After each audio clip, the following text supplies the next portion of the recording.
Claude Frederick Bastiat, the most brilliant journalist that ever lived, and these words were by Joseph Schumpeter. We will discuss in week 12 more in depth in his book Capitalism, Socialism and Democracy. Bastiat is sometimes referred to as the Karl Marx of the liberal movement. He was born in Bayeux, France in 1801, June 30. He was an economist, writer, philosopher and solo cellist and prominent member of the French liberal school. He lived through 3 revolutions in the 1800s and was orphaned at the age of 9 and raised by his paternal grandparents. He tried his hands at farming, insurance, commerce, and in 1825, after inheriting his grandfather's estate, he stopped working, established a discussion group, and read widely in economics. He left school at the age of 17 to work in the family exporting business, and this is where he learned firsthand about the downfalls of protectionism. He had hired people to operate the family farm so he could concentrate on his intellectual pursuits. He was a great reader and discussed and debated with his friends, including Felix Corjoy, about all types of books, including political economy, biography, poetry, travel, etc. It was in these conversations that the ideas of Bastiat were developed. His public career as an economist began only in 1844 and ended with his untimely death in 1850 after contracting tuberculosis, likely during the tours throughout France to promote his ideas. He was supremely effective at popularizing free market economics and the Austrian School of Economics, which is set apart by its beliefs that the working of the broad economy are the sum of smaller individual actions. He was believed to be a forerunner of the Austrian school, which is a model of economic thought based on methodological individualism.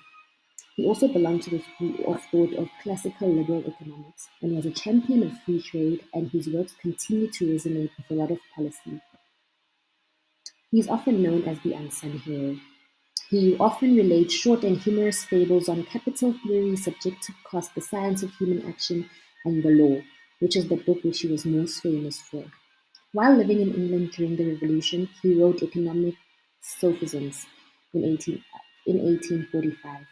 The book is a short work of essays which bring humor, taut logic, and compelling prose to the otherwise dry study of economics. In his essay, which translates what is seen and what is unseen, he introduced a concept that would be later found to be opportunity cost. In his book entitled The Law, also published in 1850 in his time of death, he outlined how a free society can develop through a just legal system. Therefore, the state has no legitimate power beyond those that the people would individually have. One of his greatest witty contributions within economic sophisms was the Candlemaker's Petition. It is a satire of the role of protectionism in economics, and in the story, candlemakers across France joined forces to protest against the unfair competition that they faced from the sun, which in this satire is a foreign competitor, and they petitioned the government that there are many advantages to blocking the sun. Another one of his important theories that he can be famously known by is the broken window fallacy. This suggests that an economic event can have unforeseen and negative ripple effects. A boost to one part of the economy can cause losses to the other sectors of the economy.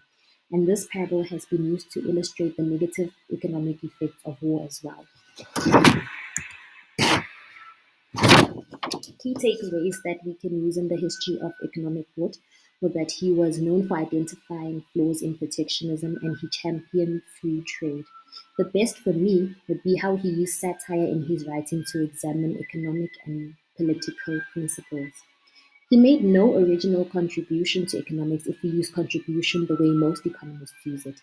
That is, we cannot associate one law, theorem, or empirical study with his name, but in a broader sense, he made a big contribution, and his fresh and witty expressions of economic truth made them so understandable and his truths very hard to ignore.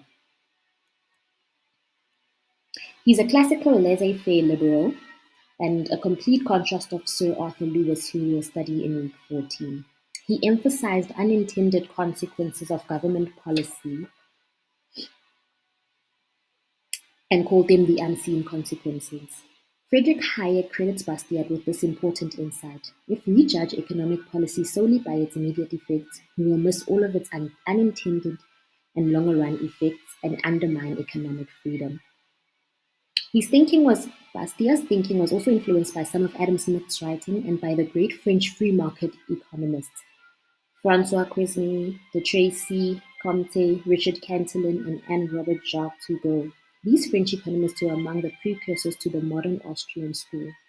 His writings constitute of an intellectual bridge between the ideas of the pre-Austrian economics, such as Cantillon, De Tracy, Turgot, and Quesnay, and the Austrian tradition of Karl Menger and his students. As Bastiat said about the limits of the otherwise universal economic harmonies, however much we love reconciliation, there are two principles that we cannot reconcile: liberty and coercion. Thus, the free market can satisfy all interests except for those who, for whatever sole reason, seek to invade the property of others. Thus, he includes, let us try liberty.